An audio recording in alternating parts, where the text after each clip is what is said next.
Ụmụnne m enwee nnọọ ihe mmadụ na-aga ahụfụ.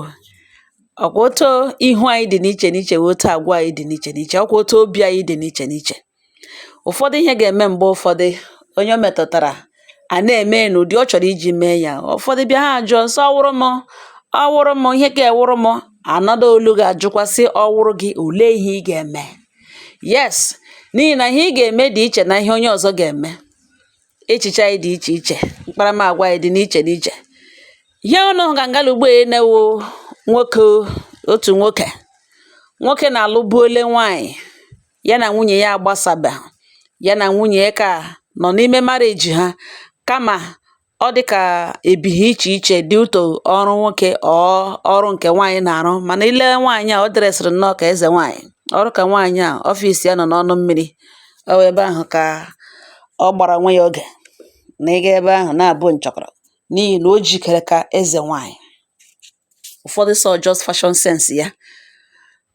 Ke nwoke bụ iche ebe obi dị anya, ọwụghị ebighị wit nwunye ka isi na ụmụ ya, obi wagara ebe dị far. Mana ihe gaga ọnụ ngalugbo na-ewu ke nwoke nọ alụọla nwaanyị ọzọ, gakwa ụgwọ ishie, were gaa gbaa akwụkwọ. Ihe ewu hall after mechara did you I do. Nga ha na-agbago egwu, groom na bride ya nọ na-etere nwenwe egwu. Ndị bịara ha wedding wike na-adị entertained, elenu ha ka ha tere ga nwenwe egwu. Ka nwunye ka isi wọchashịrị bọcha with cameraman na-evidio, ya ele video shoot the man, ya evidio kpuye, ya ele coat ya vidio arụ ọrụ ya n'ike n'ike, ebe ndo ya egwuzoro, ebe ndo ya enyo ya kapchọje ihe niile, kamera na-adaje chịkpakpam ya na kapchọje. Nwunye ekwe this man kelugbo na-awụ nwunye ka ishi bụ bọndụl ego ya, bụ bundles, ọwụ just one, ya tope dum ya na-agba di ya na-asị di ya congratulations darling, congratulations my love, congratulations. Ụmụnne m, ụkwụ atọ dị n'ala, ụkwụ egwu agwụ ya n'ụkwụ, nwoke agba ha tam ya na-aba cameraman na stop video me, stop recording me. The man nsọ ga nọrọ ọfụma ka m ike ụzọ ọrụ m ka m natazu ego m. Ọ bụ ya ka ọ nọ na ya na-ajụ nwunye, how did you find this place, who told you, where did you question na-ezo ka mmiri. Ka alụgakwa n'ọhụrụ na-ajụ what is going on here, because di ya agwaghị ya na ya alụbuole nwaanyị. Ikekwa gwara ya na nwunye ya nwụọ na ya na nwunye ya ebizi, ha agbasaala. Mana ọ that very day ka ọ ghọtara na di ya ka nọ n'ime marriage. Nwunye na-agba ya egwu, ya agba ya ego, ya si ịhapụrụ na ọ hapụrụ ya na ụmụ ya, na ọgwa ha waya omekwana ha invite na ya na ya abụọ na marriage. Ọgwụkwana ihe ya so adị ama ma na ya gara ịlụ nwaanyị ọzọ, na-agwa congratulations ka ọ hụrụ na-azụ what is going on here. Ụmụnne m, ole onye a ga-blame? E nwere ihe ụfọdụ ụmụ nwoke na-anaghị aghọtakwanụ. Marriage awụhụ outright purchase. Ịzụhụ nwunye gị azụ, ịlụrụ ya alụ. And n'ime marriage ahụ, ọ dị dissolvable. Ke nwoke nwere right isi na ihe hụrụ ehụzighị ya. Gị divorce nwunye na ị na-alụzikwe na ya lawa, agbasa marriage for your peace of mind. Nwunye gị nwekwara that same right ịpụtasị ya anaghị alụzi na ihe ya hụrụ ya ahụzighị ya, agbasa ya onye ya alawakwa gị lụrụ. Unless nwere agreement gị na nwunye gị nwere before gị lụọ ya, that na iwe polygamous man, na ọ na-ịlụcha ya na ofu nwaanyị agaghị ezuru gị, na ị ga-alike ịlụkwa nwaanyị ọzọ, enwe proof of it. Ịgwacha ihe dị otu a, ya ekwere gị lụọ ya, ọga ị nwere right ịnọrọ one day ga lụọ nwaanyị, ọ gaghị ama ịchọ gị igwe ma ịchọghọ gị ghara igwe gị kpere nwaanyị kpepụtasị ya lekwe your second wife. Enweghị ihe ọ ga-eme about it because ị gwere ya n'isi mbụ. Ị gaghị aga lụọ nwaanyị, enweghị ikwuteghị okwu polygamy, enweghị gị na-discuss concerning that. Ọnweghị ihe ọba gị nụrụ for gị lụbata ya.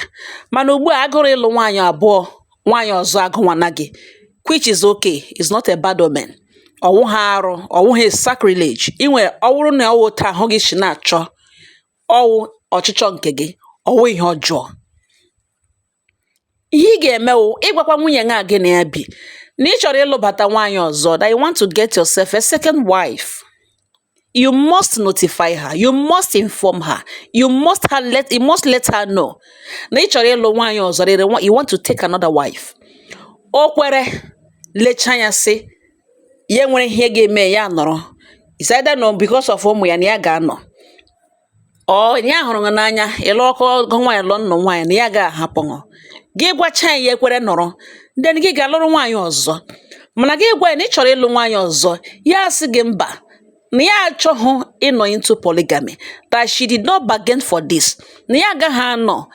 O nwere right isi na mgbe ahụ ịgwaghị datin ya sị gị divorce ya na gị set ya free ka ị nwee ike concentrate on your new wife. Oga, ị ga-divorce nwunye gị, or you call off the idea of second wife. Mana ọ jụ na ya agaghị anọ na polygamy, that you can't force her to be in that polygamy. Ịzụghị ya, ọwụghụ furniture ị gara azụrụ denwe n'ụlọ gị, ime gị ga-azụtakwu ndị ọzọ bịa add ya. Enwe ndị chọrọ iwepụ gị, enwe ndị chọrọ ịzụ gị ịzụ. O nwere human being, o nwere right, nwee choice. Ọ sị gị na nsogbu anụghị, gị ga-alụrụ bata. Ọzọkwana gị na mba gị set ya free, ma ihe ọ na-aga emewu stop gị by force na ị gaghị alụ nwaanyị ọzọ. Ya nweghị that right.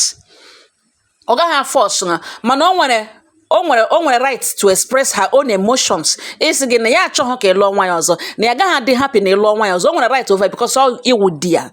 Mana ọ gaghị stop gị by force, ọ were police bịa against you na ịlụrụ nwaanyị ọzọ, ka nke ọ na-aga eme.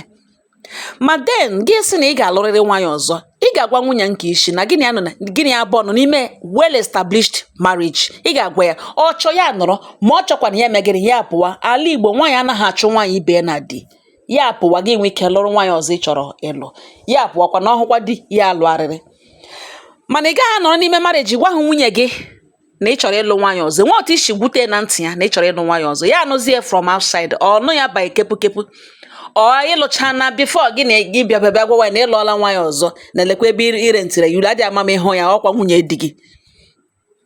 Ọ bụrụ na marriage ahụ ọ nọ lụrụ na ọ nọ mere court wedding, even church wedding, ị commit offense a na-akpọ bigamy or bigamy. Ị commit offense n'onwe nke ya.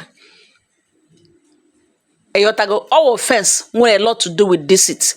Ị ga-anọ gị na nwunye ngobi, enwe otu ishe unu esega, ọgodo no osega, o wute nnukwu ị chọrọ ịlụ nwaanyị ọzọ, ị ga-emerịrị ka ọ mara. Polygamy wu promax of marriage institution. Ọwụghị onye ọbụla na like ịbanye n'ime ya. Ọwụghị onye ọbụla chọrọ ịnọ n'ime ebe a na-akpọ isiokwu a ga-adọ property, adọrọ n'elu, adọrọ n'ala. Ọ wụ ebe a na-akpọ isiokwu. Trust anaghị anọ ya. Onye isi wawara ya so onye mama nwunye dị omene, onye mama nwa nwunye dị omene. So onye ọbụla na like that type of thing. For example, today, you Ledochie na nwunye ya. Yeah, beautiful husband and wife couple. Onye ọbụla ama ha dị famous. Ha alụghị ọgụ. Di ya asị hụ na o gidere nwunye na nwoke ọzọ. Nwunye ya asị hụ na di egbughị ilu, ọ di elejighị ya anya. Enweghị okwu dị otu ahụ. Marriage no between Queen May and Yul Edochie trendiala way too long na internet. Ahụbeghị marriage issue trend like that before. Ọ gịnị kpatara ya? Till now, Queen May emepebeghị ọnụ sị lekwe ihe di emere, ọ lekwe ihe ọjọọ di emere. No. Yul kwana apụtabekwara sị lekwe ihe mere nwunye emere ya eji elụgide ya nwaanyị. Enweghị ihe dị otu ahụ. Ọ gịnị wu ihe mere na-emetehụ? Because gịnị? Yul shi n'azụ gaa lụọ nwaanyị kwụọ ụgwọ isi ya without agwa nwunye ka isi. On internet ka the woman hụrụ ya sendere message so hụ na di ya gala gba nkwụ. Ya sị mba no movie, no colleague die, no movie ha mere eme. Mana mgbe o mechara wụọ reality, ọ gịnị mere? Ya sị na ya gaghị anọ. Ọ wụghụ force, all choice. Polygamy wu choice. Ụfọdụ ụmụ nwoke lụọ nwaanyị itinye ha ma n'olu ha asị gị na ha agaghị alụ nwaanyị ọzọ. Ma nwunye ka ịchọ mụrụ nwa ma nwụọ nwa, as long as ya na-ebi marriage, ya na ya bụ ọnụ n'ime marriage, i were mma fa ya n'olu ya sị na ya agaghị alụ nwaanyị ọzọ. Ụmụnne ekwu elukwu ala ya sị enwe ihe ya chọghị nwaanyị ọzọ. Onwekwe nwoke ga-awụ nwunye ya mụgodiri 100 ya na-agbakwa kpọkakpọka ịga lụọ nwaanyị. Ihe niile awụcha choice. But I want you to understand that this is your personal choice. Ọwụghị choice ga drag mmadụ, your partner tige isi nwenwe isi n'ime by force. No, unless unu nwere agreement before gị na ya ebido marriage nke unu nọ n'ime ya. Enwe proof that na ịgwatakwara agwa na m lụchakwa na akụkwa ma alụkwa nwaanyị ọzọ. Ị ga-esi ịchọ gị lụrụ gawa.